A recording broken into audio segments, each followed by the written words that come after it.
How to transfer Pi from Binance to Phantom Wallet. So it's not officially listed on Binance yet, but if it's listed in the future, I will show you how to transfer it to Phantom Wallet. Now, first of all, I will use the Solana as an example.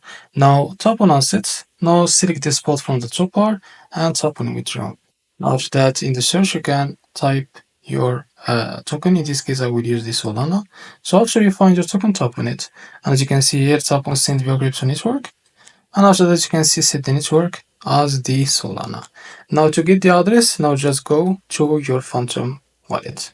Now after that, as you can see here, go to your home and now select your token. In this case, it will be Solana. Now to get the address of the Solana, I'll just go back. I'll just go back. Now it gets some time. Now as you can see, now tap on your token again. And now wait a few seconds. And now to get the address of that token, tap on receive. And I'll just copy the address. Now go back to your Binance account and you can paste it here as you can see. Now after that you can type how much you want to transfer, and after that tap on withdraw and you will be able to transfer your token to Phantom Wallet. So this is how to transfer Pi from Binance to Phantom Wallet. If you found it helpful, please like and subscribe. See you next video.